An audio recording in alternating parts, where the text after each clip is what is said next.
एक गाय चराने वाला, एक भैंस चराने वाला, बकरी चराने वाला, गाय भैंस बकरी जहाँ चलती रहती है, चरती रहती है, गाय भैंस चराने वाले की निगाह उस पर बनी रहती है। अगर गाय चराने वाला गाय पर निगाह ना रखे तो गाय इधर उधर चली जाती है। भैंस पर निगाह ना रखे तो भैंस इधर उधर चली जाती है। बकरी पर निगाह ना रखे तो बकरी इधर उधर चली जाती है। फिर वो हाथ में एक डंडा रखता है, उस डंडे से फिर उसको मारता है और मार कर पीट कर संभाल कर फिर उसको वापिस सही जगह पर लेकर आता है।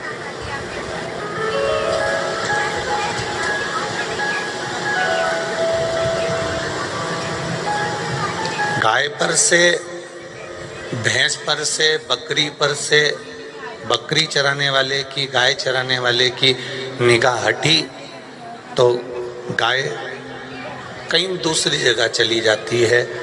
फिर उसको डंडे से संभाल कर वापस लाना पड़ता है। उसी तरह चराने वाले की निगाह के सामने गाय रहती है, चराने वाले की निगाह के सामने बकरी रहती है, चराने वाले की निगाह के सामने भैंस रहती है, तो वो इधर उधर जाती नहीं है, क्योंकि उसको मालूम है इसके पास में डंडा रखा हुआ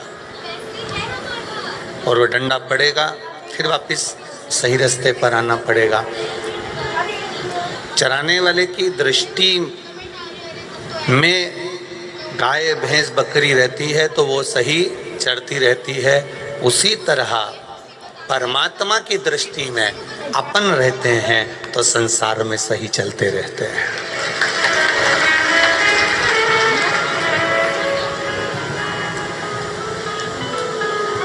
एक डंडा गाय चराने वाले के पास में भी है तो एक डंडा कर्म का उस परमात्मा के पास में भी है।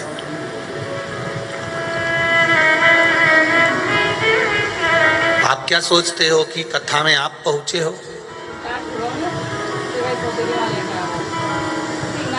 आपको लगता होगा कि कथा में मैं जा रही हूँ, कथा सुनने में जा रही हूँ। ऐसा नहीं होता। एक बहुत विचित्र सी एक कथा है। एक बकरी रोज एक सेठ जी की दुकान पर आ जाती और उनके सामान में, उनके जो किराने का सामान था, चना था, फूली थी, लाई थी, परमल थी, पोहा था, दाना था, उसमें मुंह मार देती। तो वो दुकान वाला बाहर निकल के बकरी को खूब मारता। बकरी फिर मुंह मार देती, वो फिर मारता, वो फिर मुंह मारती। जब भी उधर से निकल कर जाती, उस रास्ते से निकल कर जाती तो वो मुंह मार देती। तुमने अपने देपालपुर में भी देखा होगा या जिस गांव में तुम रहती हो उस गांव में देखा होगा, कोई कोई बकरी जाते जाते हर किसी के ओटले पर बैठ जाती है, कोई कोई बकरी किसी के ओटले पर चढ़ जाती है, कोई कोई बकरी किसी के ओटले पर जाकर कोई सामान रखा रहता है, किसी की दुकान में घुस गई, किसी की दुकान में प्रवेश कर गई, कोई सामान रखा है उसको खा लिया।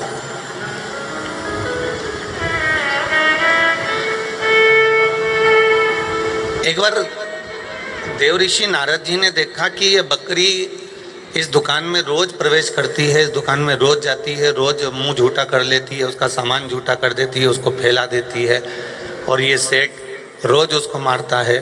तो फिर इसके मन में नहीं रहा गया। देव ऋषि नारद ने भगवान विष्णु से कह दिया कि प्रभु ये बताओ कि ये बकरी का और इस दुकान वाले का संबंध क्या है। भगवान नारायण ने कहा ये दुकान पर जो बैठा है, ये जो बकरी है, ये इस दुकान का मालिक है। ये जो बैठा है ये इसका बेटा है। ये इसको पहचान नहीं पा रहा। इसकी आदत थी दुकान पर रोज जाना, इसलिए आज भी ये बकरी बनकर रोज दुकान पर जाता है, पर छोरा इसको नहीं पहचान पाता तो डंडे से मार भगाता है। बकरी को दुकान याद है, इसलिए वो दुकान तक पहुंच रही है। शिव महापुराण की कथा में वही पहुंचता है जो शंकर भगवान से 83,99,999 योनि में जुड़ा हुआ होता है वो मनुष्य की देह में शुभ तत्व तक पहुंच पाता है। कितने पड़े देपालपुर में, और देपालपुर के आसपास के गांव में कितने पड़े हुए हैं, कितने लोग हैं पेड़ के नीचे बैठकर पत्ते बांट रहे होंगे, पान की दुकान पर खड़े होकर गप्पे मार रहे होंगे, कहीं बैठकर फालतू की बातें, निंदा, चुगली, बुराई कर रहे होंगे। कितने होंगे जो यहाँ वहाँ बैठकर टाइम पास कर रहे होंगे, पर वो ना तो 24 अवतार मंदिर तक जा पाते हैं और ना वो शिव महापुराण की कथा तक जा पाते हैं, ना वो भगवान के भजन तक जा पाते हैं। क्यों? क्योंकि उनका पूर्व का जो जन्म निकला वो भगवान के भजन में निकला ही नहीं। शिव महापुराण की कथा में वही पहुंचता है जिसका पुराना पुण्य शंकर से जुड़ा हुआ हो, राम से जुड़ा हुआ हो, कृष्ण से जुड़ा हुआ, भगवान के भजन से जुड़ा हुआ, वो शिव पुराण तक पहुंचा। फिर अच्छे से समझ लो, जैसे हींग की डब्बी, हींग की डब्बी में हींग एक बार रख दो, उसके बाद उस डब्बी को कितना ही धो, कितना ही धो, कितना ही धो, आखिरी में उसमें हींग की गंध, बोलो आए कि नहीं आए? आती है ना। उस डब्बी को कितना भी धो लो, साबुन से धो, सर्फ से धो, चाहे फिनाइल से धो, तुम्हारी मर्जी पड़े उससे धो, पर उसमें हींग की बदबू, हींग की खुशबू आएगी जरूर। कितनी बार भी धो लो और उसकी हींग की खुशबू नहीं जाती। उसी तरह ये मनुष्य शरीर है जिसने पूर्व में शंकर जी का भजन करा होता है, वो शिव महापुराण की कथा तक जाता ही है, ये निश्चितता है। उसमें वो गंध समाई हुई है, उसमें वो हींग की गंध है, उसमें वो हींग की खुशबू है, उसमें वो हींग की बदबू है, वो छोड़ेगी नहीं। मान लो कथा तक नहीं भी पहुंचा ना, तो मोबाइल पर देख लेगा, टीवी पर देख लेगा, पर वो कथा बिना रह नहीं पाता। एक क्षण, एक पल, एक घड़ी वो हींग अपनी गंध दे ही देती है, वो हींग अपनी खुशबू दे ही देती है।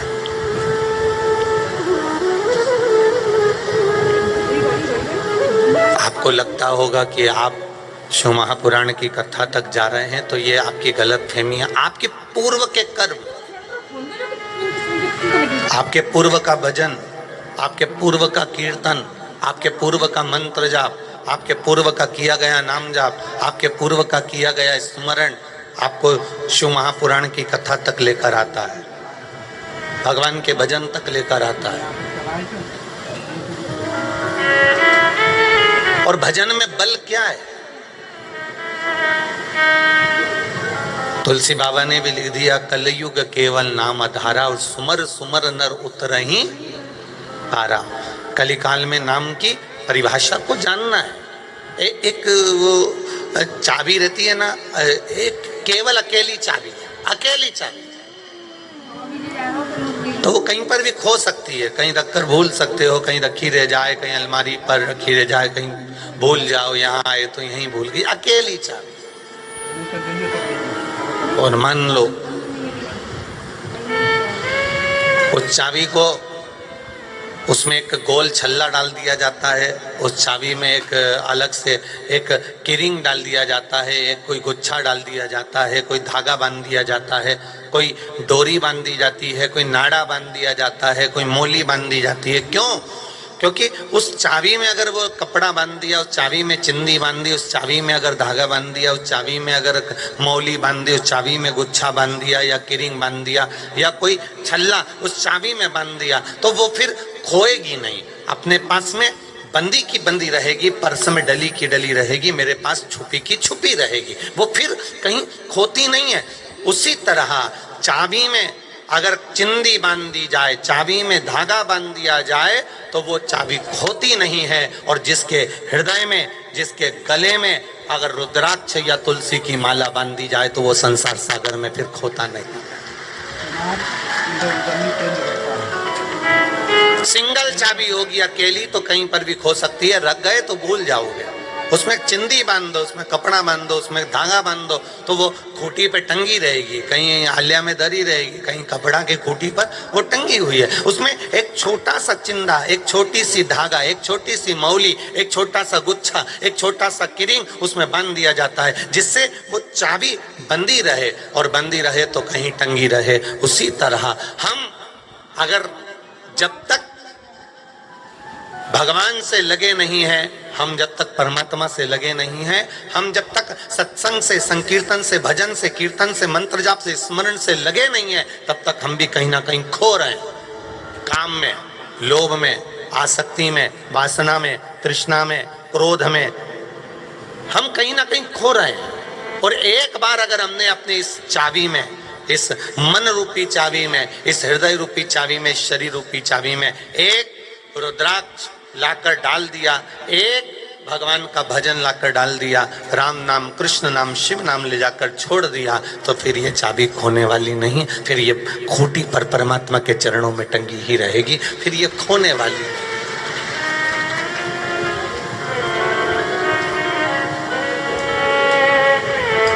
वो कहे भजन करेगा तो बड़ा ही सुख पाएगा, भजन से ही आत्मा का मेल धुल जाएगा।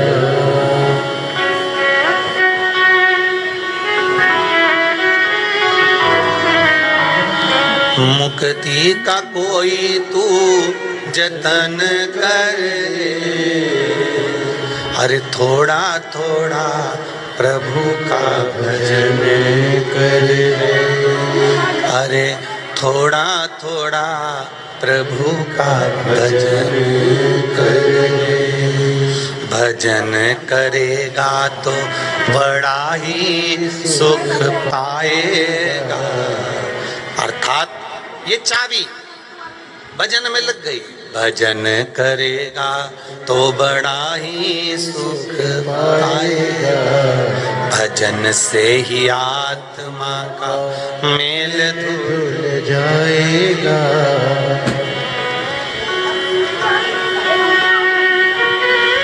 बहुत इस चित्त को, इस मन को, इस बुद्धि को परमात्मा से लगाओ।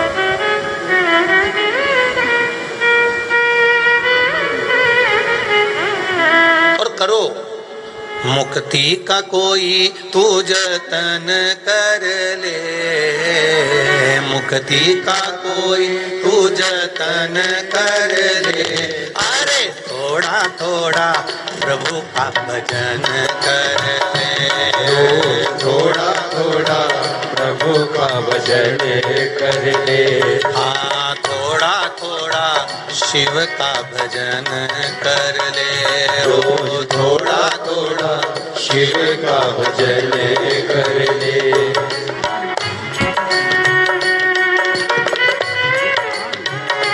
बड़े आनंद में भाव के साथ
सुख पाएगा। भक्ति करेगा तो बड़ा ही सुख पाएगा। भक्ति करेगा तो बड़ा ही सुख पाएगा। भक्ति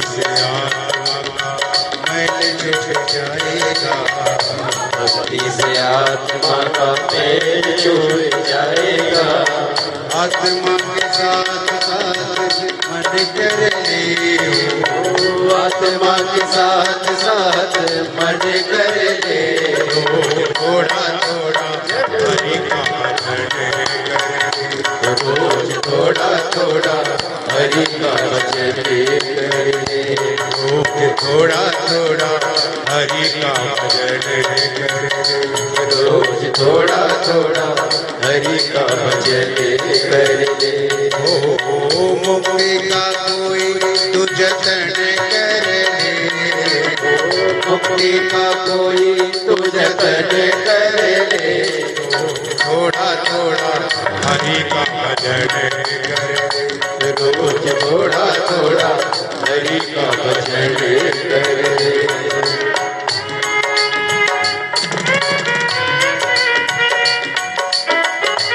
शंभो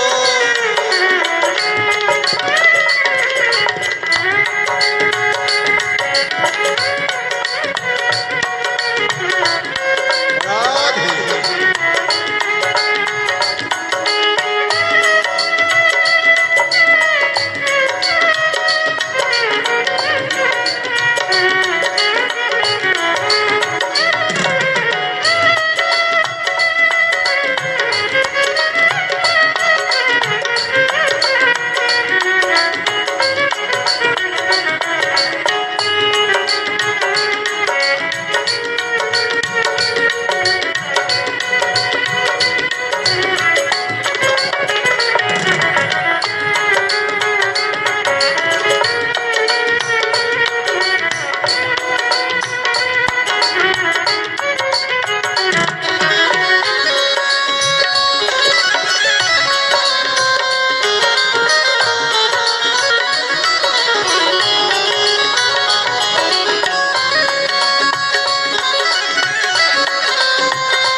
हरि बोल।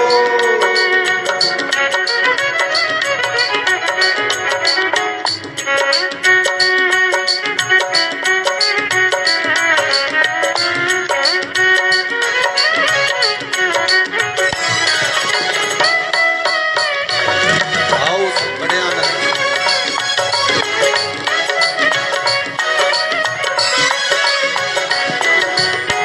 संगत करे अच्छे लोगों की, संगत करे अच्छे लोगों की।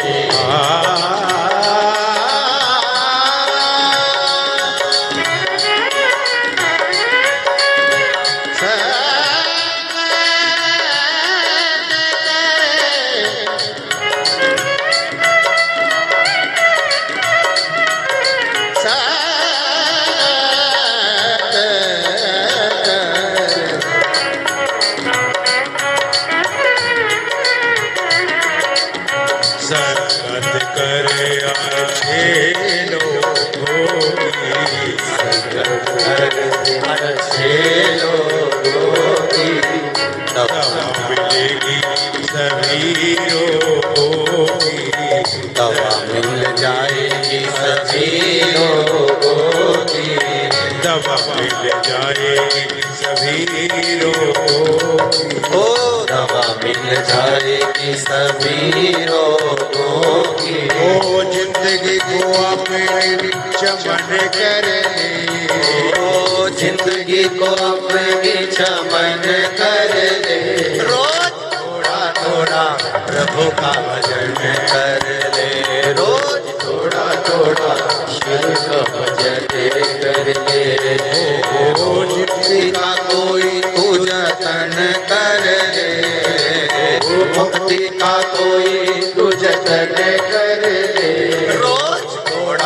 थोड़ा प्रभु का भजन कर ले, रोज थोड़ा थोड़ा शिव का भजन कर ले, रोज थोड़ा थोड़ा हरि का भजन कर ले, रोज थोड़ा थोड़ा शिव का भजन कर ले, रोज थोड़ा थोड़ा शिव का भजन कर ले, रोज थोड़ा थोड़ा शिव का भजन कर ले, रोज थोड़ा थोड़ा शिव का भजन कर ले, रोज थोड़ा थोड़ा शिव का भजन कर ले। हर हर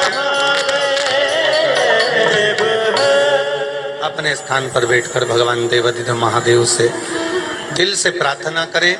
वैशाख का महीना, बाबा देवाधिदेव महादेव से अपने हृदय की बात भाव और भक्ति के साथ में बाबा से निवेदन करिए। जहाँ जगह मिले वहाँ बैठ जाएं और बैठकर बाबा से प्रार्थना करें। जितने भी लोग खड़े रहते हैं हम उनसे भी कहेंगे कि आप अपनी जगह पर बैठकर बाबा से, क्योंकि ये कथा बार बार नहीं होने वाली है।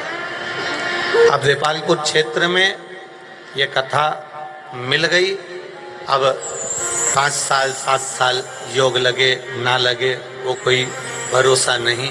इसलिए दिल से बैठकर बाबा से प्रार्थना करिए, अपने हृदय की बात बाबा से करिए। श्री शिवाय नमस्तुभ्यं, श्री शिवाय नमस्तुभ्यं, श्री शिवाय नमस्तुभ्यं, श्री शिवाय नमस्तुभ्यं, श्री शिवाय नमस्तुभ्यं। भोला सब दुख काटो हारा, ओ भोला सब दुख काटो हारा। शिव शंकर जपो तेरी माला, भोले बाबा जपो तेरी माला, भोला सब दुख काटो हारा, ओ भोला सब दुख काटो हारा। वेश मंगलकारी, वेश मंगलकारी, शमशान वासी हमारा, शमशान वासी हमारा, ओ भोला सब दुख काटो हारा, ओ भोला सब दुख काटो हारा। सत्संग तक वही पहुंचता है जिसके पुराने कर्म परमात्मा से जुड़े हुए हो।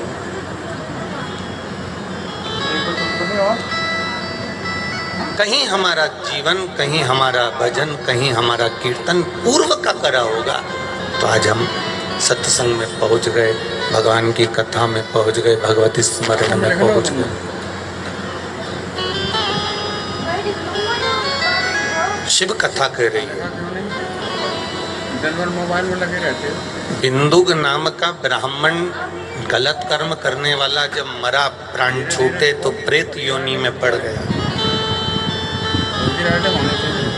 धर्म पत्नी के कर्म कुछ अच्छे होंगे, चंचुला देवी के कोई पूर्व के कर्म अच्छे होंगे। इस जन्म के चंचुला के कर्म अच्छे नहीं थे। पति बिंदुक चोरी कर लाता था, उस धन का भोग करती थी, पर कभी दान नहीं करा, कभी पुण्य नहीं करा, कभी सत्कर्म नहीं करा, कभी किसी प्यासे को पानी नहीं पिलाया, कभी भूखे को भोजन नहीं कराया, कभी मुख से राम नाम कृष्ण नाम तो निकला ही नहीं, कभी मुख से शिव नाम तो निकला ही नहीं। मेरी जीजियों से निवेदन है और जितने यहाँ जीजा बैठे हैं उनसे भी निवेदन है कि मनुष्य की देह मिली है तो प्रयास करना, सुबह उठो तो श्री शिवाय नमस्तुभ्यम और रात्रि को सो तो श्री शिवाय नमस्तुभ्यम। इसका मतलब है हे शंकर भगवान, हम आपके चरणों को नमन करते हैं, आपके चरणों को प्रणाम करते हैं, आपके चरणों की शरणागति में हम रहना चाहते हैं। अब कीड़े मर जाएं, पूरे कमरा में नहीं, पानी हम आपके चरणारविंद में रहना चाहते हैं, हम आपके चरणों की शरणागति प्राप्त करना चाहते हैं। पानी कहाँ से आता है? करो शिव की भक्ति, महाराज, करो राम की भक्ति, करो कृष्ण की भक्ति, करो नारायण की भक्ति।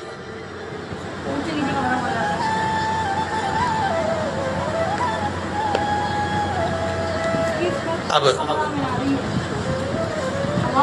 चंचुला देवी के अभी के पुण्य अच्छे नहीं थे, ना तो वो मंदिर कभी गई, ना कभी शिव जी पे एक लोटा जल चढ़ाया, ना कभी भजन किया, ना कभी कीर्तन किया, ना कभी मंत्र जाप किया।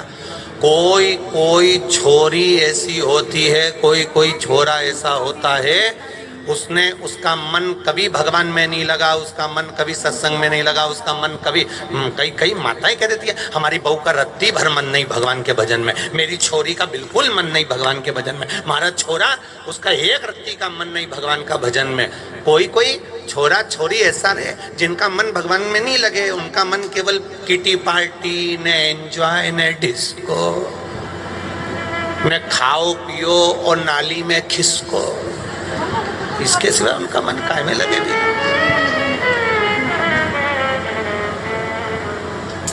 कोई कोई छोरा छोरी रहे जिनका मन भजन में नहीं लगता, वो अपने आप को समझते हैं कि हम ज्यादा पढ़ गए, हमने अच्छी एजुकेशन कर ली, हम इंजीनियर बन गए, हम डॉक्टर बन गए, हम कलेक्टर बन गए, हम एसपी डीएसपी एसडीएम टीआई आदि आदि जो भी मंत्री संतरी कलंतरी जो कुछ बनना है उनको, सीए पीए जो बनना है उनको वो बन गए। तो वो ये सोचते हैं कि अब हमें ये धर्म से या भगवान के भजन से या ये लोग जो भगवान के मंदिर में जल चढ़ाने जाते हैं या चतुर्थी का व्रत करते हैं या पंचमी का व्रत करते हैं या भगवान का पूजन अर्चना करते हैं, ये सब ढोंग है, उनको ढोंग लगता है। फिर वही एक बार जब हॉस्पिटल में सीने में दर्द होता है और जब पड़े रहते हैं तब उनकी धर्म पत्नियां जा जा के पंडित जी से कहती है एक बार महामृत्युंजय कर दो, अंतिम सांस गिन रहा है। तब समझ में आता है कि कोई वो भी बैठा है जो हमको संभाल रहा है। तब समझ में आता है कि कोई है। जब डॉक्टर भी हार जाएं, एक पत्र आया देखिए,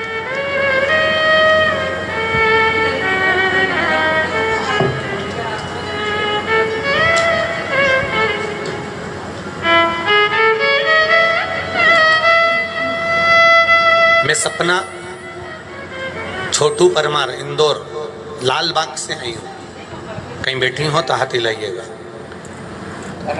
आप ही हैं? दोनों हाथ हिला दो एक बार ऐसे। श्री शिवाय नमस्तुभ्यम।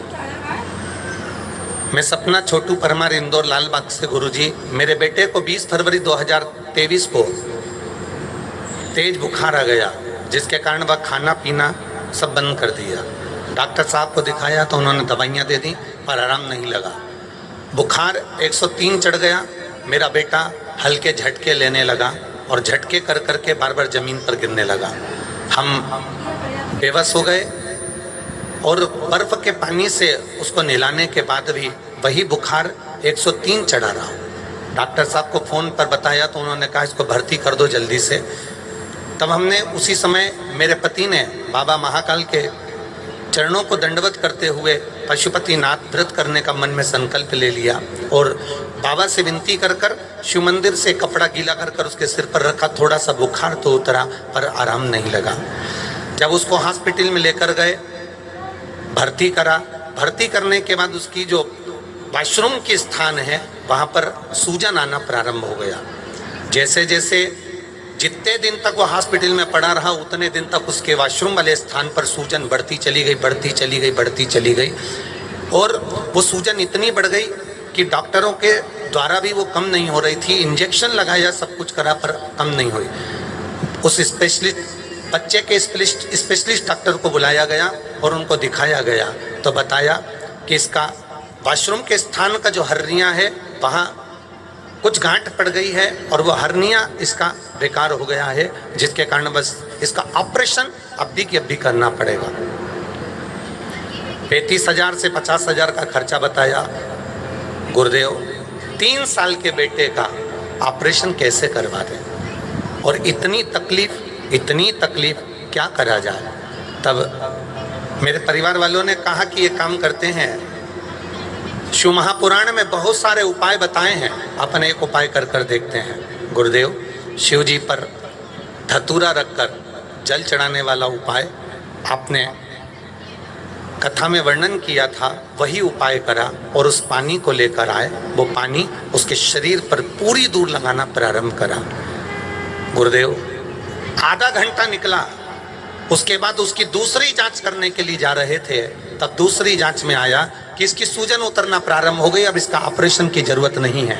इसलिए हम यहाँ इंदौर से प्रणाम करने के लिए आए हैं। बाबू, बच्चा आया है के साथ? थोड़ा ऊंचा कर दो उसको, हल्का सा। श्री शिवाय नमस्तुभ्यम। बैठ जाइए। हर हर महादेव। शिव तत्व किसको कहते हैं? एक पत्र और देखिए।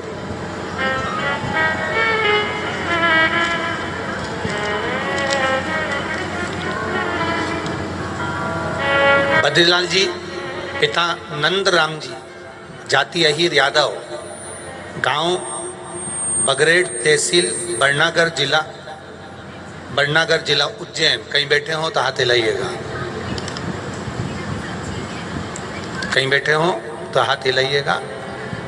बद्रीलाल जी, पिता नंदराम जी, जाति अहीर यादव, कहीं बैठे हो तो हाथ हिलाइएगा। गांव बगरेट, तहसील बड़नागर, जिला उज्जैन। गुरुदेव, शिव पुराण कथा का मैं क्या वर्णन करूं। 4 तारीख से 10 तारीख तक कथा केवल मैंने टीवी पर श्रवण करी है। लकवे का मरीज था, डॉक्टर कहते थे उठ नहीं सकता। बाबा की कृपा से मैं यहाँ बाबा को नमन करने आया हूँ क्योंकि मेरा लकवा बाबा ने संभाल लिया और मैं उठकर खड़ा हो गया हूँ। ये शिव तत्व है, ये औघड़ी है। शिव महापुराण की कथा में हम जो भाव से जाते हैं, बाबा बुलाता ही नहीं है। कितने लोग भरे पड़े होंगे देपालपुर में, कितने लोग भरे पड़े होंगे गांव गांव में, पर यहाँ तक चलकर बुलाता उसी को है जिस पर उसको करुणा करना होती है, जिसकी झोली खुशी से भरना होती है। बुलाता ही नहीं है। मन कर रहा है कथा में जाकर बैठूंगा, रोज दुकान पर बैठता हूं, 5 मिनट कथा में जाकर बैठूंगा, रोज मन कर रहा है, पर नहीं जा सकता। वो बुलाता ही नहीं। आ भी रहा था तो कोई ग्राहक आकर बैठ गया, आ भी रहा था तो किसी ने कह दिया मेरे साथ इंदौर चल। आ भी रहा था, कोई ने कहा मेरे साथ बेटमा चल। आ भी रहा था तो कह दिया मेरे साथ यहाँ चल, पर नहीं पहुंच सकता, भगवान की कथा तक नहीं पहुंच पाता। पहुंचता वही है जिसको भगवान ने बुलाया है, भगवान ने साधा है, भगवान ने पकड़ा है। कोई छोरी, कोई छोरा, कोई व्यक्ति ऐसा होता है, वो अपने आप को ये शो करता है कि मैं मंदिर नहीं जाता, मैं भगवान का भजन नहीं करती, हमें कोई मतलब नहीं भगवान से।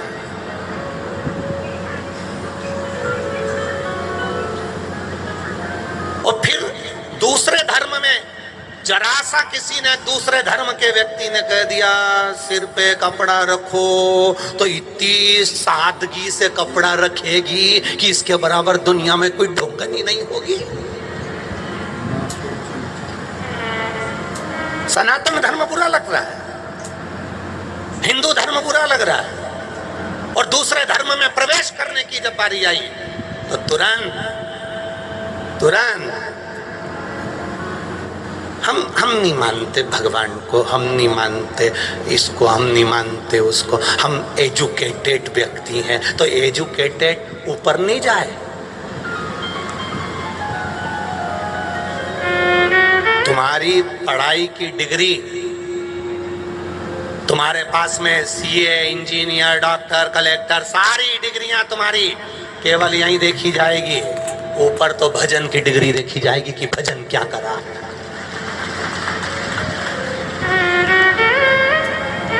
ये यहीं की डिग्री है, और थोड़े समय की 60 साल के बाद ये डिग्री भी किसी काम की नहीं। कुर्सी है तब तक जी सर, जी सर, जी सर, और जैसे ही डिग्री समाप्त तो खुद का छोरा भी एक गिलास पानी नहीं देगा। कहेगा बेटा पानी ला दे, वो मोटरसाइकिल चालू करके दूसरे को बिठा के घर चला, तो कोई पानी दे। अभी तो आसपास में 4 काम वाले लगे हुए हैं, 4, मेरे पीछे ये काम कर रहा है, मेरे पीछे वो काम कर रहा है। जरा सा बस लिख के दिया काम करना पड़ेगा वरना ट्रांसफर कर दूं, काम करे काम करे काम करे काम करे, और घर जाए तो लुगाई कह दे कि पानी की बाल्टी धरो तो बाथरूम में धरे। क्यों अकड़ा फिरे रे?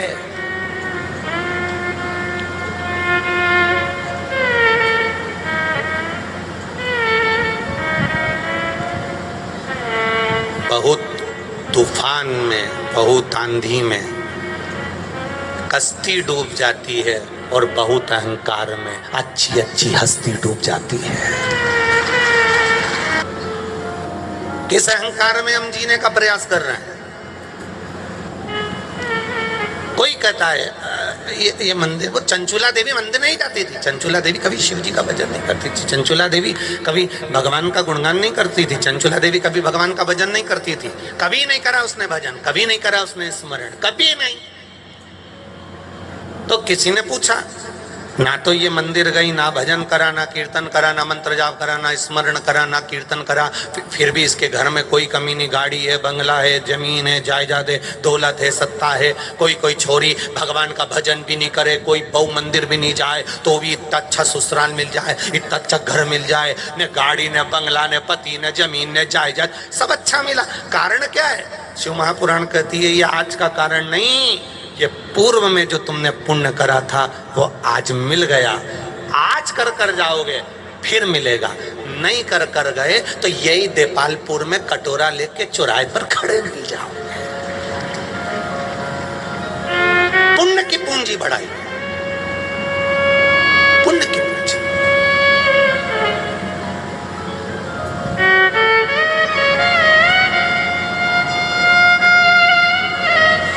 इंदौर में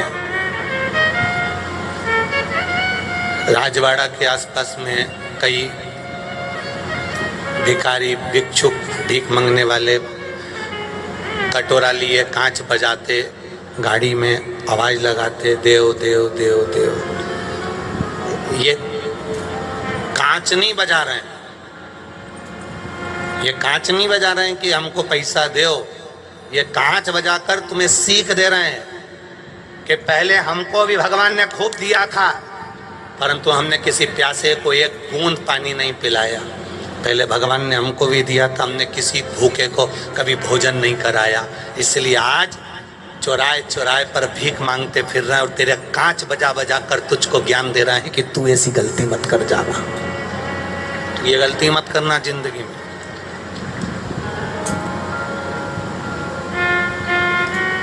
जीवन में ये गलती कभी मत करना। क्यों आया बैसाख का महीना? क्यों बैसाख के महीने का इतना महत्व आता है कि प्यासे को पानी पिला दो जी, भूखे को भोजन करा दो जी, सतुआ घोल कर किसी को खिला दो जी। क्यों कहा जाता है? केवल इसलिए कि हमारा, अगर हमने पूरे वर्ष में है, पूरी इस मानव की देह में भी अगर भजन ना करा हो तो एक गिलास जल किसी को पिला दिया तो कम से कम उसका सुख तो हमको मिल जाएगा। हमारा पुनः जब जन्म होगा तो हम परमात्मा की शरणागति में पड़े रहेंगे, यही तो मिले।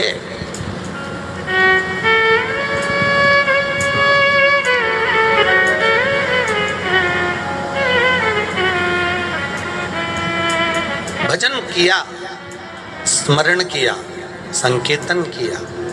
चंचुला देवी कभी पति कमाकर लेकर आया, पति ने इतना धन लेकर आया, खूब संपदा लेकर आया, खूब धन चुरा चुरा कर लाकर बिंदु ने दिया, पर चंचुला देवी ने उसको सत्कर्म में नहीं लगाया। लगाया जहाँ लगाना था वहां लगाया, पर सत्कर्म में कभी नहीं लगाया। जिसका धन सही जगह पर नहीं लगता, उसका धन मदिरा में लगता है। जिसका धन सही जगह नहीं लगता उसका धन फिर डॉक्टर में लगना प्रारंभ होता है। जिसका धन सही जगह नहीं लगता फिर उसका धन थाने में लगना प्रारंभ होता है। जिसका धन सही जगह नहीं लगता उसका धन फिर अदालत में लगना प्रारंभ होता है। जिसका धन सही जगह नहीं लगता फिर उसका धन उसके शरीर पर ही खर्च करना पड़ता है उसको ठीक करने के लिए।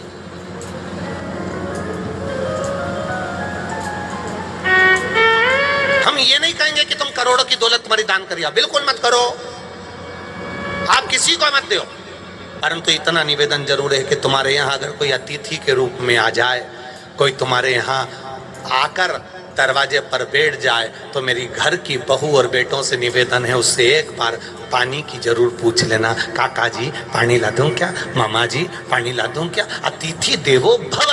आप बस केवल इतना भी पूछ लोगे कि मैं पानी ला दूं, मैं जल ला दूं, मैं आपको ये ला दूं, मैं आपको वो ला दूं, बस इतना सा भी पूछ लिया और मुंह भी झूठा करा दिया तो इस जिंदगी का मत करो लाखों का दान, मत करो करोड़ों का दान, मत दो एक रुपया भी किसी को। पर जो दरवाजे पर आया, तुम्हारे द्वार पर आया, तुम्हारी चौखट पर आया, तुम्हारे द्वार पर जो पहुंचा है उसको भूखा और प्यासा न रखा, उसको एक गिलास पानी जरूर पिलाया।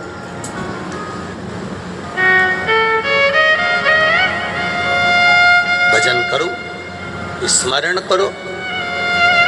बेभूता धन की नहीं है साहब, यहाँ कहीं नहीं लिखा।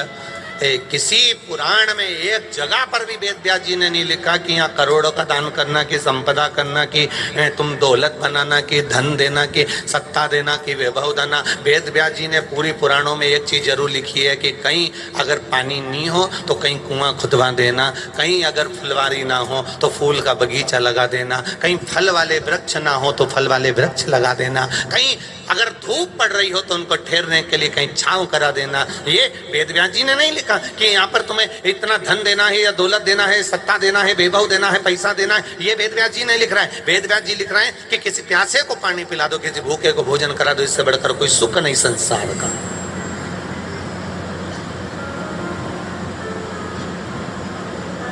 कोई कहता है भगवान शंकर को जल चढ़ाने से क्या होता है। शिव महापुराण की कथा कहती है एक लोटा जल जब हम भगवान शिव को चढ़ाते हैं वो जल बहकर पृथ्वी मैया में जाता है, और जब पृथ्वी को जल जाता है तो पृथ्वी हमारे दोष को, हमारे पाप को समाप्त करती है और हमको आशीर्वाद देती है पूतो फलो।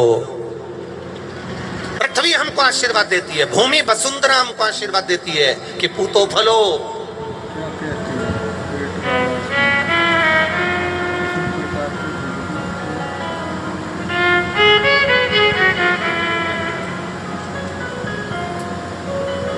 कितना पहले का किसान भाई अगर जमीन पर हल भी चलाता था तो पहले मंदिर में जाकर जल चढ़ाता था।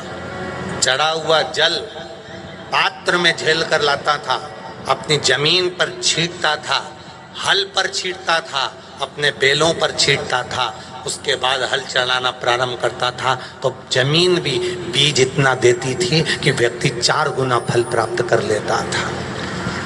जमीन भी बीज देती थी, 4 गुना फल प्राप्त कर लेता था। आज का जमाना इतना विचित्र हो गया, हल का काम खत्म हो गया, ट्रैक्टर का काम चालू हो गया है। नाना ट्रैक्टर ले जा, चला के आ जा। अब नाना भी गया तो उसने ट्रैक्टर में इतना बड़ा बड़ा तो ये बक्सा लगा और उसमें भी गाना चल रहा, कांटा लगा।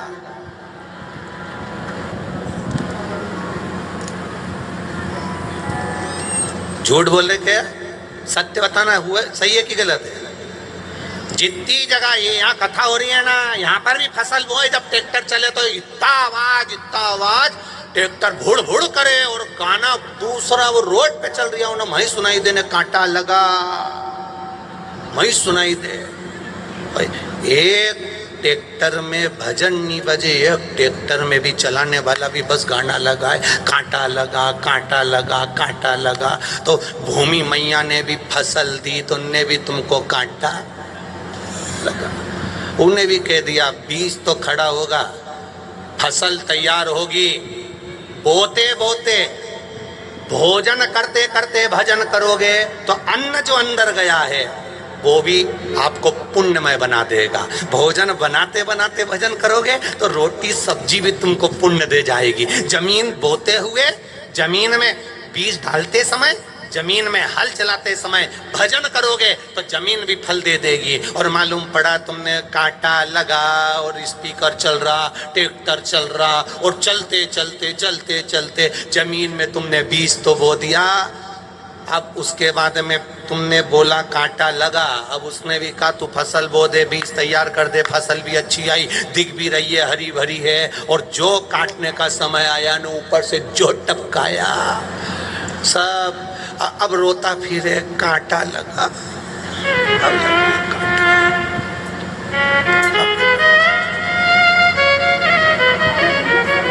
अब और तू अगर भजन गाते गाते एक बार प्रयास करना, एक बार प्रैक्टिकल करके देखना, कहीं सीवर वाला महाराज झूठ तो नहीं बोल रहा, प्रैक्टिकल करके जरूर देखना कि फसल बोते बोते, जमीन में हल चलाते चलाते, बखर चलाते चलाते, जमीन में बीज बोते बोते एक बार ट्रैक्टर में भजन चला कर देखना।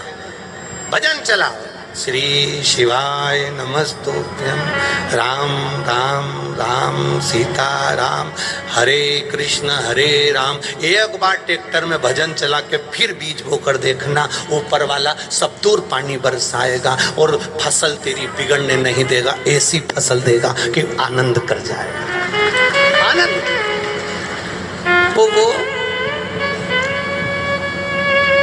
महाराष्ट्र की संत कंडे बनाती भजन करते करते, कंडा बना रही है भजन करते करते, रख दिया। पड़ोसी बड़ा जलता था। अच्छा, जलने वालों की भी बड़ी विचित्र बात है, वो संतों से भी जलते हैं। अब इनसे जलकर क्या करोगे संतों से, पर उससे भी जला। ये कंडा बना के रखी, इसने पूरे कंडे की चोरी कर ली। सन्यासन ने पहुंचकर महाराज जी से कहा, महाराज जी मेरे कंडे चोरी चले गए। राजा ने पूछा तुम्हें किसी पर शंका है? महाराज जी अब मैं क्या कहूँ, मैंने खुद कंडे चुराते हुए देखा है, मेरा पड़ोसी ले गया कंडे। अब पड़ोसी भी अच्छा सेठ था, उसको कंडे की क्या जरूरत तुम्हारे पड़ोसी को, वो तो अच्छा नगर का सेठ है। पड़ोसी को बुलाया, सेठ जी तुमने कंडे चुराए? सेठ जी बोले मेरे यहाँ कंडे की कमी है क्या, पूरा खदान भरा पड़ा हुआ है, पूरा गोडाउन भरा पड़ा है कंडे ही कंडे से, पूरा खला भरा पड़ा है कंडे ही कंडे से। सन्यासन कह रही है तुमने कंडे चुराए? नहीं नहीं, मैं चुरा ही नहीं सकता, मुझे कंडे की क्या जरूरत है। सन्यासन, राजा ने पूछा तुम्हारे कितने कंडे थे? 4। कितने बड़े थे? इतने बड़े। अपने कंडे को पहचान जाओगी? हाउ?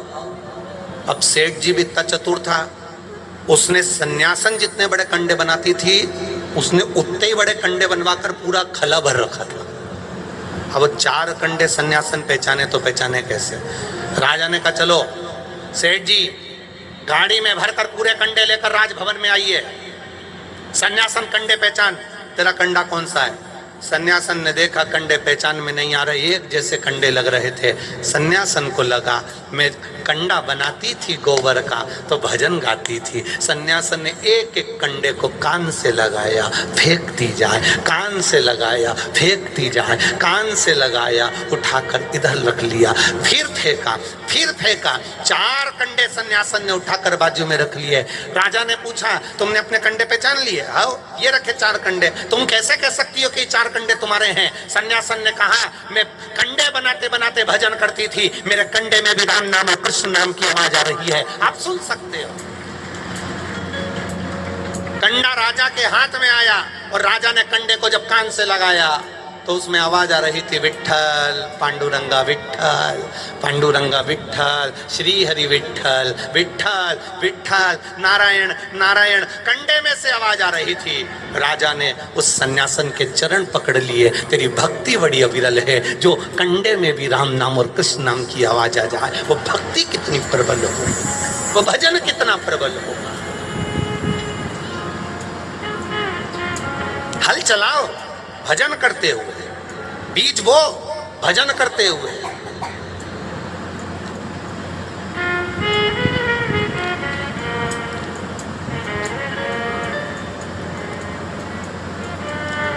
उनके बुला लाओ, वो पानी बहुत अच्छा जांचता है। ऐसा नारियल लेके चलेगा, नारियल पूरा खड़ो हो जाइए तो समझ लो वहीं पानी निकल जाए। उनके बुला लो। तो डंडी लेके चले, डंडी यूं घूमने लगे, पानी निकली जाए। अब जो नारियल लेके चला तुमने उस पे विश्वास करा, पर उस परमात्मा पर विश्वास नहीं करा। छोरी कह रही है कि पिताजी शंकर का नाम लो, नर्मदा और गंगा को पुकारो, और नर्मदा और गंगा से कहना, हे गंगा मैया तेरे शिवालय पर शंकर जी के मंदिर में 1 लोटा पानी रोज चढ़ाया है। अगर मैंने 1 लोटा पानी रोज चढ़ाया है तो जहाँ नारियल फोड़ू वहीं से गंगा प्रकट हो जाए। तो जहाँ लगाओगे वहां से गंगा प्रकट हो जाए, जहाँ लगाओगे वहां से गंगा प्रकट।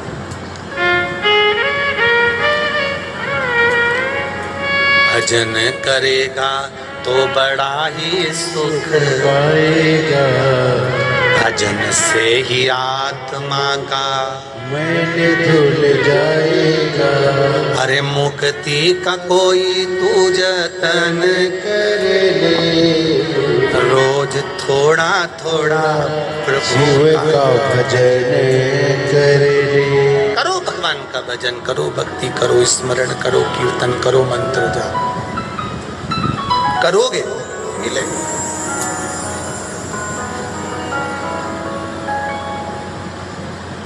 चंचुला देवी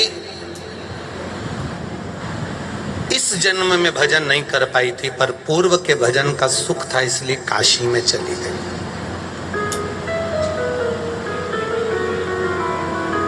काशी में जब पहुंची है, गंगा नहा के बाहर निकली, प्राण छूट गए, शिव जी का धाम मिल गया, शिव धाम।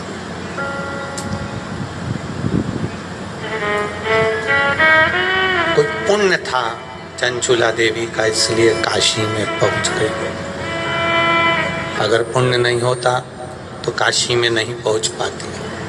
कुछ पुण्य था चंचुला देवी का पूर्व का, इसलिए काशी में पहुंची और शिव धाम पहुंच गई। कुछ पुण्य था आप लोगों का, जो शिव महापुराण की कथा वापिस देपालपुर में पहुंच गई। कुछ पुण्य था, नहीं तो ये कैलाश पटेल जी तो बिचौली मर्दाना वाले। ये कथा वहां बिचौली मर्दाना में भी हो सकती थी, बोलो हो सकती थी कि नहीं हो सकती थी? बिचौली मर्दाना में भी ये कथा हो सकती थी। पर आप लोगों को धन्यवाद देना चाहिए कैलाश पटेल जी को कि धन्य है साहब, आप भगवान नारायण की इस भूमि पर शिव महापुराण की कथा को दूसरी बार लेकर आ गए। ये भगवान की कृपा है। आप साधुता, धन्यवाद दो, धन्यवाद है। भजन में चित्त लगाना। कोई कुछ कहेगा, कोई कुछ कहेगा, कोई कुछ कहेगा, कोई कुछ कहेगा। कथा का दूसरा दिन हो जाएगा, 5 दिन बचेंगे, धीरे धीरे निकल जाएंगे, कथा अपनी जगह चली जाएगी, तुम अपनी जगह चले जाओगे। लोग निंदा करने वाले तुम्हें रोकते रह जाएंगे। क्या करोगे जाके? गर्मी पड़ रही है, बहुत दूर गाड़ी रुक रही है, क्या करोगे जाके? क्या करोगे जाके? लोग तुम्हें भड़काएंगे, शिव तत्व तक जाने नहीं देंगे। समझ लेना, ना जाने कौन से पाप मेरे सामने आकर खड़े हो गए, इसलिए मैं एक दिन कथा में नहीं जा पाई। ना जाने कौन सा पाप था मेरा, इतना प्रबल हो गया कि मैं भजन नहीं कर पाई। निंदा में लग गई, अपशब्द कहने लगे, आड़ा टेढ़ा कहने लगे। ये कौन सा पाप मेरा प्रबल हो गया जो मैं अपशब्दों में लग गया?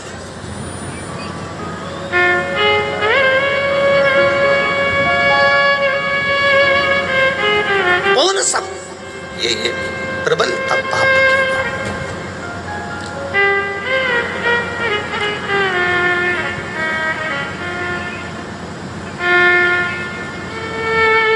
पुण्यता के भावों में भगवान की कथा का रस तत्व ग्रहण करें। जितना पुण्यता के भाव में कथा को सुनोगे, ये पूर्व का पुण्य जब तुम्हारा प्रबल हुआ है तब जाकर ये कथा का रस तत्व हमें मिला है। कितने जन्म लेते हैं, कितने मर जाते हैं, कितने आते हैं और कितने चले जाते हैं। कोई राम जपा नहीं जपा, कोई मरा, अपने ये सब जाना है, भजन नहीं करोगे तो भी मरोगे और भजन करोगे तो भी मरोगे। गुलाब जामुन खाओगे तो भी मरोगे, नहीं खाओगे तो भी मरोगे। मासी के यहाँ शादी में जाओगे तो भी मरोगे, नहीं जाओगे तो भी मरोगे। मरना तो है। उसमें कहीं कोई तुमसे आके कह दे कि नहीं तुम नहीं मरोगे, तो ऐसा कहीं का मिल जाए कि मैं तुम्हें मरने नहीं दूंगा, तो ऐसा कहीं का मिल जाए। तो राजा परीक्षित को 7 दिन मिले थे। श्रीमद् भागवत कथा में लिखा, राजा परीक्षित को 7 दिन मिले थे। 350 ऋषि मिले राजा परीक्षित को। कोई ने कहा हमारे पास बैठ, हम मरने नहीं देंगे। कोई ने कहा हमारे पास बैठ, हम मरने नहीं देंगे। दिन निकलते चले गए, 7 दिन बचे थे। राजा गुरु सुखदेव जी महाराज के पास में जाकर बैठ गया, मुझे 7 दिन मिले हैं। राजा ने कहा मरने से कोई नहीं रोक सकता, तू मरेगा जरूर, पर इतना विश्वास रखना, अगर तूने कथा सुन ली तो सांप भी डसेगा तो तुझे भय नहीं होगा। राजा ने कहा बस अब पक्का हो गया कि मरना तो पड़ेगा। 7 ताले में बंद हो जाओ तो मरोगे, कहीं जाओ तो मरोगे, ना जाओ तो मरोगे, रोटी खाओ तो मरोगे, नहीं खाओ तो मरोगे, डेंटिंग पेंटिंग करो तो मरोगे, नहीं करो तो मरोगे। तो मरना तो निश्चित है। तो फिर भूखा प्यासा काहे को मारोगे? भजन करते हुए, स्मरण करते हुए, स्माइल देते हुए, खुश रहते हुए राजा परीक्षित ने 7 दिन शिव पुराण की कथा सुनी और मन में आ गया कि मरना तो है। कथा सुन लो, रोम रोम में अगर भगवान समा गया, सांप डसेगा, उसका काम है डसने का। काल आएगा, उठाएगा, उसका काम है आने का। अपन अपने भजन में लीन रहो, तैयारी पूरी रखो। लिफाफे में 500 का नोट धर के रखो। जैसे ही किसी की शादी हो, लिफाफा उठाओ और तुरंत चले जाओ। नहीं तो एट ए टाइम पे टेप ढूंढो, लिफाफा ढूंढो, 500 रुपया ढूंढो, उनमें भरो, फिर लीड से नाम लिखो। इससे अच्छा पहले ही छपाया कर लो। कभी भी आए मौका उठाया चल दिए, कभी भी आया मौका उठाया चल दिए। भजन इतना कर लो, स्मरण इतना कर लो, कीर्तन इतना कर लो, मंत्र जाप इतना कर लो कि ये भरा रहे। परमात्मा कभी भी उठा कर ले जाए। अंदर शिव भरा होगा तो नरक नहीं भोगना पड़ेगा, कैलाश धाम पहुंच जाओ, उठा ही ले जाए।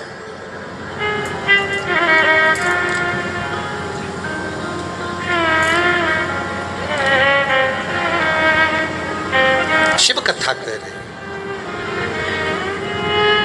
बिंदु प्रेत योनि में पड़ गया। ब्रह्मा जी ने भगवान शिव को जानने के लिए पर्वत का घर्षण किया। भगवान शिवलिंग के रूप में प्रकट हुए। भगवान शंकर ने ब्रह्मा जी के सिर को कटवाया, क्योंकि उसमें अहम भर गया था, अहंकार भर गया।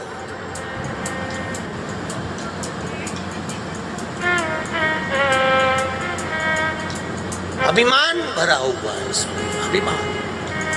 आया समय, सृष्टि की रचना का कार्य ब्रह्मा, भगवान विष्णु और शिव जी ने अपने पास में रखा। ब्रह्मा जी से कहा कि आप सृष्टि की रचना करो, भगवान विष्णु से कहा कि आप इस रचना का क्रम तैयार करें, और शिव जी ने कहा मेरा काम है संहार करना, जनमानस का कल्याण करना, वो मैं करूं, आप करो। रचना करना प्रारंभ किया। अब सबसे पहले शिव जी ने अपना अर्धनारीश्वर स्वरूप का दर्शन दिया। देखिए, माता प्रसूति शिव महापुराण की कथा चल रही है, उसी कथा पर अपन पहुंच रहे हैं, उसी कथा पर।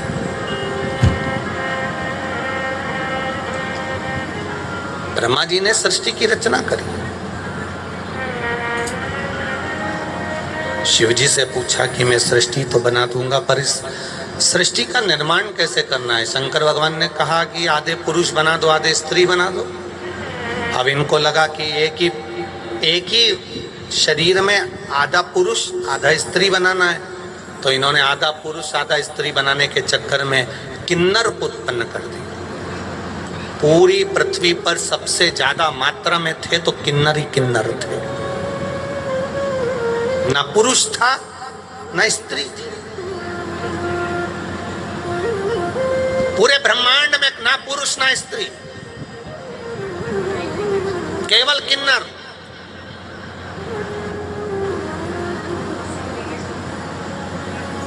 आज दुनिया के लोग भले किन्नर पर हंसें,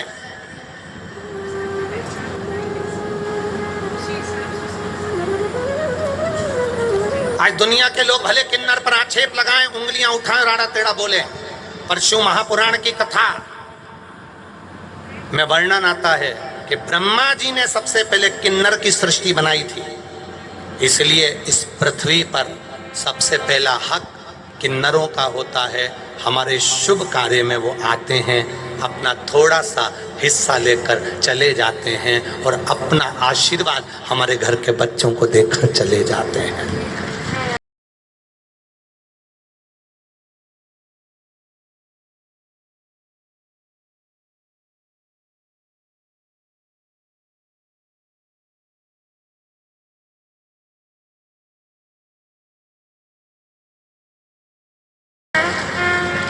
असली किन्नर किसी को लूटता नहीं है, असली किन्नर किसी को गाली बकता नहीं है, असली किन्नर किसी के डाका डालता नहीं है, असली किन्नर आपके पर्स से रुपया निकालता नहीं है। असली किन्नर तो वो होता है जो भगवान के भजन में डूबता हुआ आपके दरवाजे पर नाचने भजन करने आ जाता है। थोड़ी सी देर आपका गुणगान करेगा, थोड़ा सा उसमें भिक्षा में लेगा, जो मिल गया राम नाम कृष्ण नाम करता हुआ अपने आश्रम में वापिस चले जाता है। आज कई लोगों ने किन्नरों को भी बदनाम कर कर रखा है। रोडों पर कहीं उपद्रव मचाना, कहीं आड़ा टेढ़ा कहना, अपशब्द कहना, कहीं गाड़ी रोकना, कहीं ट्रेनों में चढ़ना, ये सब असली किन्नर नहीं करते। वो अपने मठ में रहना, अपने आनंद में रहना, अपने भजन में रहना।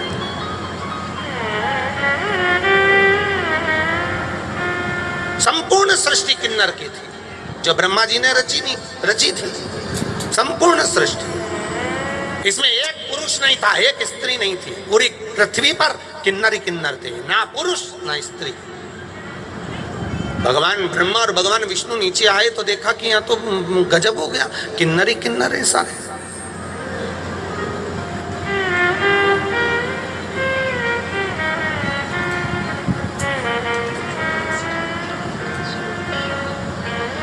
नारायण भगवान को हंसी आ गई, कह दिया शंकर भगवान ने, तुम किन्नर पर हंसे हो।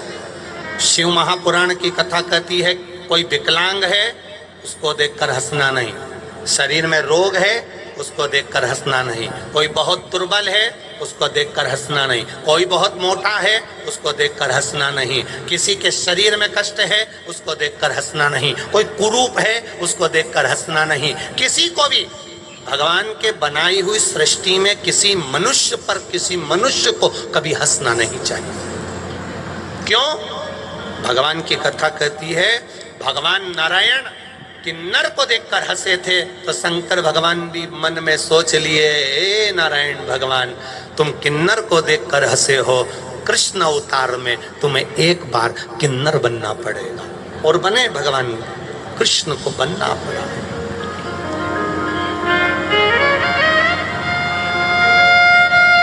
ये कथा आपको पहले भी सुना चुके हैं, सुनी है ना सबने, पूर्व में सुना चुके हैं। भगवान कृष्ण को भी किन्नर बनना पड़ा एक बार।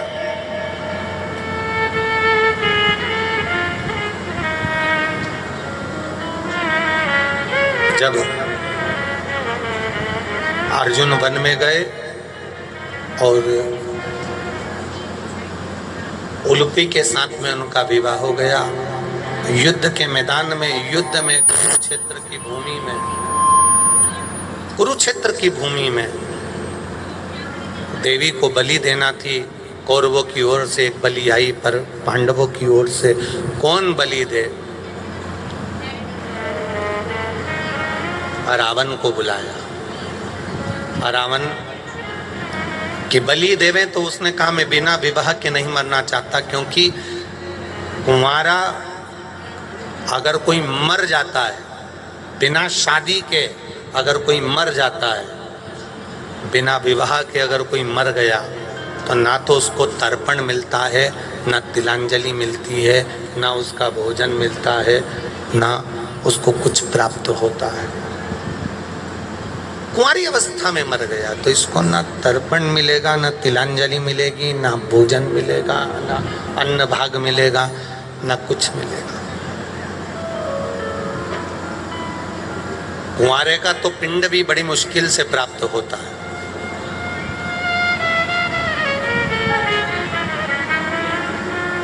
कुंवारा मरा हुआ व्यक्ति का केवल मोक्ष का एक ही साधन है। गर्भ में कोई बच्चा 6 महीने से लेकर कुंवारी अवस्था तक 14 साल, 15 साल, 16 साल, 20 साल, 21 साल, 22 साल, 23 साल, 24 साल, 25 साल, 30 साल, कुंवारी अवस्था में अगर कोई मर गया बेटा बेटी, गर्भ के 4 महीने से लेकर 20, 25, 30 साल तक भी अगर कोई कुंवारी अवस्था में मरा है, उसको कोई पिंडदान कर दे, तर्पण कर दे, तिलांजलि कर दे, ब्राह्मण को भोजन करा दे, कितना भी दान दे दे, उसकी मुक्ति नहीं होती। उसकी मुक्ति का केवल एक साधन है, वो है शिव महापुराण की कथा। जब सुनकर कोई व्यक्ति निकल कर जाता है, उस रास्ते में जितने घर पड़ते हैं, घर के लोग कथा सुनने वाली नारी पुरुष का केवल दर्शन कर लेते हैं, तो उसके घर में अगर कोई कुंवारा भी मरा होता है तो उसका, अगर कोई कुंवारा भी मरा है तो उसकी मुक्ति हो जाती है, मोक्ष हो जाता है। केवल कुंवारी अवस्था में मरे हुए जीव, इसीलिए आपसे कहते हैं, ये दुनिया के लोग कहते हैं पुलिस वालों ने गाड़ी इतनी दूर रुका दी, पुलिस वालों ने गाड़ी वहां छोड़ दी। कभी अच्छा सोचो और कभी अच्छा सोचकर अच्छा विचार करो कि इतनी दूर गाड़ी खड़ी करने का क्या कारण था। हो सकता है इतनी दूर चलने में जितने लोग आपका दर्शन करेंगे, आपके शरीर से कथा सुनकर जाने के बाद जितनी तरंगे निकलेगी, वो तरंगों से ना जाने कितने मरे होंगे, उनका कल्याण हो जाएगा। अच्छा भी तो विचार करो, अच्छा भी तो सोचो थोड़ा सा कि कुछ तो उसमें अच्छा होगा जो हमारी जिंदगी को संवारने वाला होगा, सुधारने वाला होगा।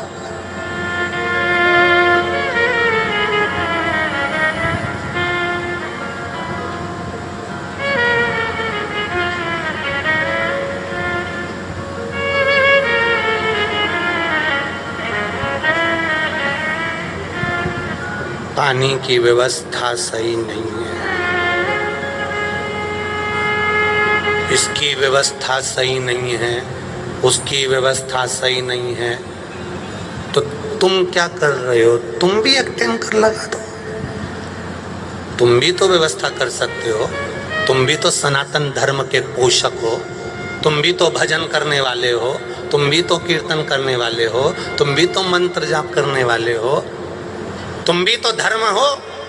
एक सुख प्रदान करना, अच्छा देना, अच्छा लिखना, अच्छा प्रदान करना, अच्छा कहना, ये हमारे भीतर का तत्व है। दुर्योधन को दुनिया में कोई अच्छा नहीं मिला और युधिष्ठिर को दुनिया में कोई बुरा नहीं मिला, दृष्टि का दोष था। आप जब यहां से निकल कर जाओ ना मेरी बहनों, मेरी जीजियों और मेरे जीजाओं, आप यहां से जब निकल कर जाओ, आपसे निवेदन है, आप जब निकल कर जाओ, अपने गांव में ट्रैक्टर आपको नीचे उतार दे, आपके गांव में गाड़ी वाला आपको नीचे उतार दे, तो थोड़ा धीरे धीरे अपने घर की ओर चल कर जाना, धीरे धीरे, जिससे 15 लोग आपको देख लें, 20 लोग आपको देख लें। कारण कोई अधोगति में किसी नारी का गर्भ गिर गया होगा, 4 महीने का किसी नारी का गर्भ समाप्त हो गया होगा। उस गांव की गली में कोई पूर्व में कोई कुंवारी अवस्था में, आपको नहीं मालूम, सालों हो गए, कोई मर भी गया होगा। आपके चलने से अगर उसके जीव का कल्याण हो जाए तो इससे बढ़कर कोई सुख नहीं हो सकता, कोई सुख नहीं। राजा जनक जी का चरित्र याद करिएगा। राजा जनक जी ने अपनी जिंदगी में सारे पुण्य करे, धर्म करा, सत्कर्म करा, भजन करा, कीर्तन करा, मंत्र जाप करा, जानकी जैसी बेटी का कन्यादान राम जी के साथ करा, सारे पुण्य जनक जी ने करे थे। एक भी पाप जनक जी ने नहीं करा, एक भी पाप नहीं करा, एक पाप राजा जनक ने नहीं करा। जब राजा जनक जी ने एक भी पाप नहीं करा, प्राण छूट रहे राजा जनक जी के, राजा जनक जी मर रहे हैं, प्राण छूट रहे हैं, और उनको बंदी बनाने के लिए यम के दूत आए। राजा जनक जी ने पूछा, मैंने जिंदगी में कभी झूठ नहीं बोला, कपट नहीं करा, बेईमानी नहीं करी, प्रपंच नहीं करा, छल नहीं करा, अपशब्द नहीं कहा, किसी को गाली नहीं दी, कभी मेरे राज्य में जेल भी नहीं बनाई, क्योंकि कोई चोर भी आता था तो उसको छोड़ देता था, कोई गलत काम करता था तो वो सुधर जाता था। राजा जनक के राज्य में कोई जेल भी नहीं थी।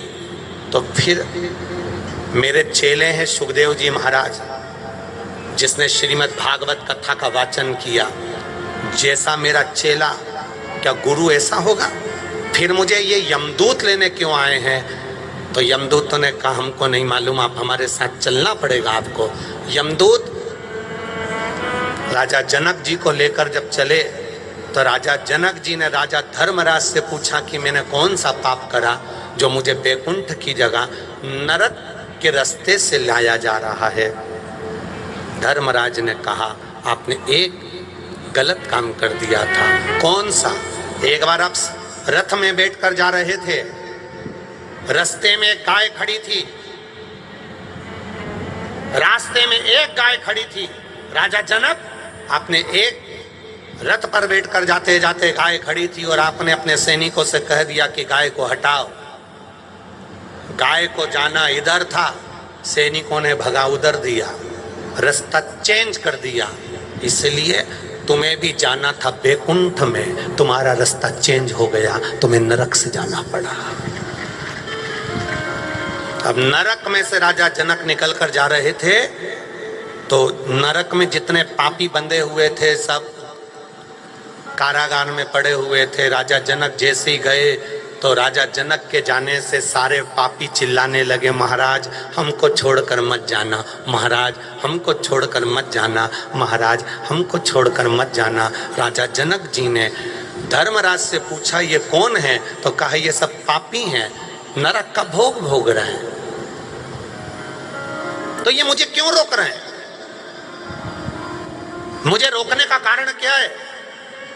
धर्मराज ने कहा, आपको रोकने का कारण केवल इतना सा है, आपने जो पृथ्वी पर दान करा, पुण्य करा, भजन करा, कीर्तन करा, सत्संग करा, कथा सुनी, आपकी कथा सुना हुआ ये शरीर जब नरक में आया है, इससे जो तरंगे निकल रही हैं, इससे छूकर, शरीर से छूकर जो हवा जा रही है, उससे इन पापियों को पुण्य प्राप्त हो रहा है और ये पापी पुण्य पाकर मुक्त होते चले जा रहे हैं। राजा जनक जी ने कहा, अब मुझे बैकुंठ मत ले जाओ, अगर मेरे शरीर से हवा लगकर इन पापियों का उद्धार हो जाए तो इससे बढ़कर सुख क्या होगा।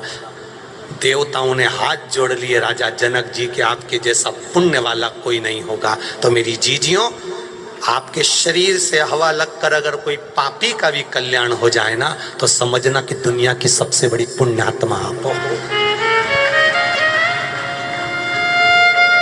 ट्रैक्टर उतार दे, गाड़ी वाला तुम्हें नीचे उतार दे, बस वाला तुम्हें नीचे उतार दे, अपने घर जाओ, 5 कदम 10 कदम चलकर जाओ, 10 कदम की जगह उसको 20 कदम चलकर जाओ, धीरे धीरे चलकर जाओ, तुम्हारे शरीर से हवा जो छूकर किसी के घर में भी प्रवेश करेगी तो ना जाने कितनों का कल्याण हो जाएगा। शिव महापुराण की कथा तो यहाँ तक कहती है, कोई भीख मांगने वाला भिखारी भिक्षुक भी अगर कथा सुनने वाले व्यक्ति के चरण की रज को शरीर से लगा लेता है तो उसका अगला जन्म भिखारी का नहीं होता, वो धनपति बनकर पैदा होता है।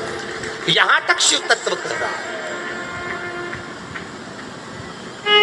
बोल बम का नारा है,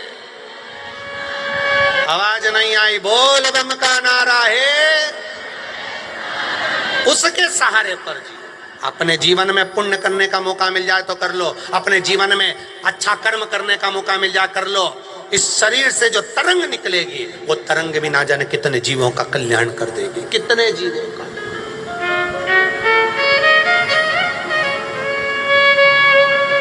कितने जीवों का कल्याण।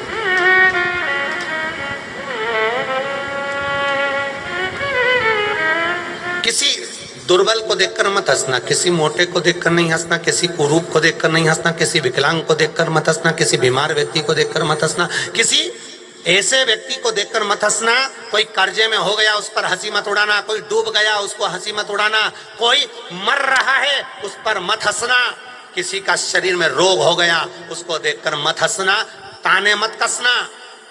कई लोग ताने कसते, अच्छा है भुगत, ये ताने भी ना कसना। कब समय और मनुष्य का जीवन कब पलटी खा जाए कोई भरोसा नहीं है। उसके यहाँ देर होती है, अंधेर नहीं होती, तुरंत पलट जाता है, तुरंत समय पलट गया, तुरंत।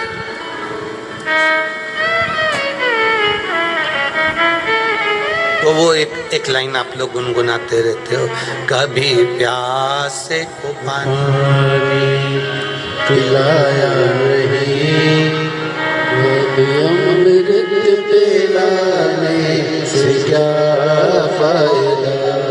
कभी गिरते हुए को उठाया नहीं, बाद आंसू बहाने से क्या फायदा। कौन किसको पूछेगा।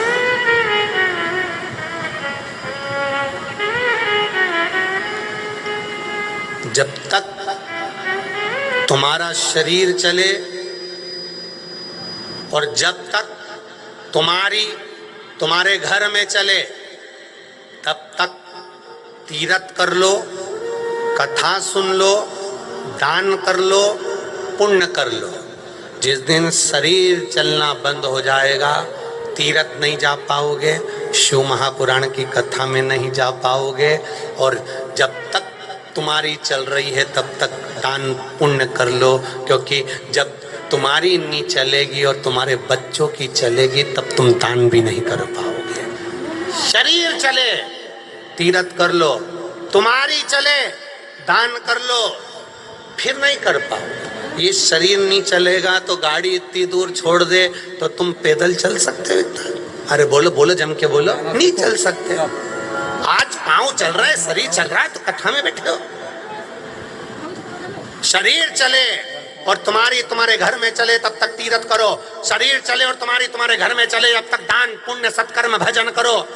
दोनों चलना बंद हो जाएगा तब बच्चों का राज्य आ जाएगा, तब किसी को बहन बेटी हो, नाते रिश्ते हो, कुटुंब कबीला हो, पंडित ब्राह्मण गुरुजन साधुजन संतजन कोई भी होगा, देने का मन करेगा तो भी नहीं दे पाओगे। इसलिए जब तक ये शरीर चल रहा है खूब कथा सुन लो, तीरथ कर लो, कथा में चले जाओ, भजन में चले जाओ, और जिस दिन शरीर नहीं चलेगा फिर तो पलंग और कुर्सी और घर भला।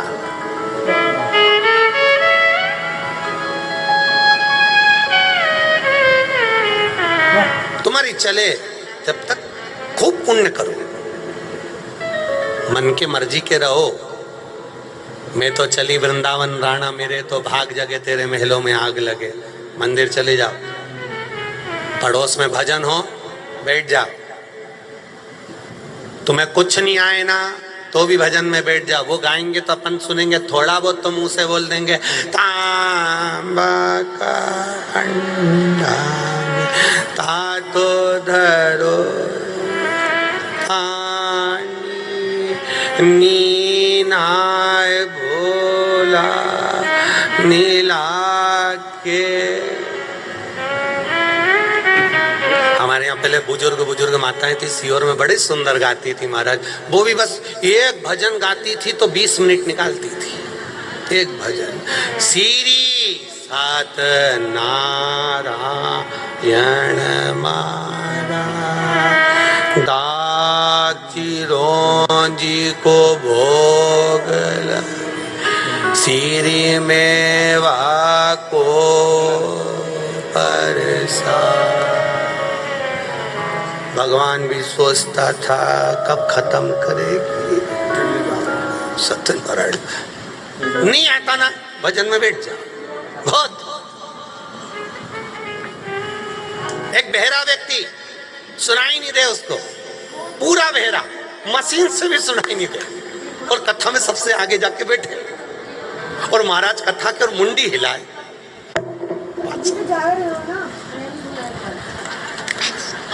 बस बहरा, कहीं नहीं सुना है, कथा में आगे बैठ जाए। अब पंडित जी को भी नहीं मालूम कि ये बेहरा, अब वो तो बहुत जोरदार जोरदार हाथ हिलाए तो पंडित जी को भी लगे कथा इसी को समझ में आ रही है। वो तो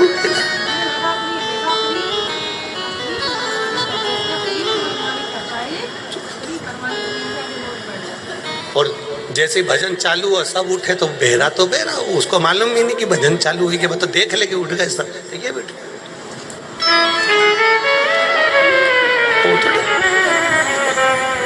और नाच नचा के फिर बैठ गए और फिर कथा चालू और महाराज जी बस मुस्कुरा के कुछ कहते।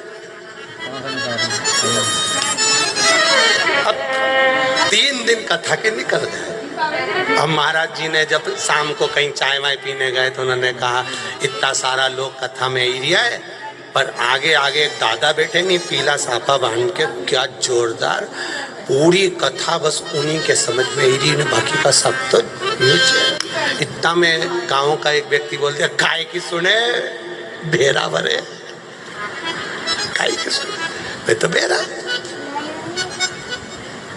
अब के बेरा, हाँ के कहाँ रहे वे, कि वो यहीं रहता है, तो क्या उसके घर चले क्या अपन, के चलो। ऐसा हो ही नहीं सके कि बेरा इतना हाथ हिलाए नाचे भी जोरदार रुमाल से। तो अब उसके घर गए, पंडित जी ने जाकर उनसे कहा राम राम। इके कहीं सुनाई नहीं दिया तो अपने काम में लगा था। इके छोरे ने बताया हिला के गुरुजी आया है, उन्हें उठ के धोख लगाई महाराज जी बैठो। छोरा से पूछा इनके सुनाई नहीं दे क्या? पढ़ा लिखा है कि नहीं है?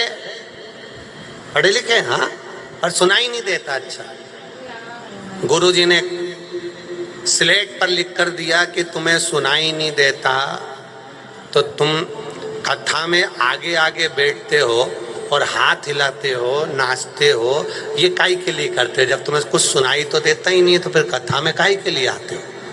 तो उसने पढ़ा और पढ़कर जो जवाब दिया वास्तवता है, ऐसा जवाब कोई गांव का साधारण व्यक्ति नहीं दे सकता। उसने कहा कुछ नहीं, मैं कथा में आकर बैठता हूँ, मेरा बेटा मुझे कथा तक लाकर छोड़ता है, वापिस लेने के लिए आता है, कम से कम कथा के दरवाजे तक मेरा छोरा मेरे कारण पहुँच तो जाता है, उसका पुण्य मिल जाएगा, बस बहुत है। हाथ क्यों हिलाते हो? तुम्हें समझ तो कुछ नहीं आता। मैं अपने लिए हाथ नहीं हिलाता। जितने लोग कथा सुनने के लिए आते हैं उनको प्रेरणा देता हूँ, नींद मत लेना, कथा सुनना। जितनी उमंगता से मैं सुन रहा हूँ उतनी उमंगता से सुनना, प्रेरणा दे रहा।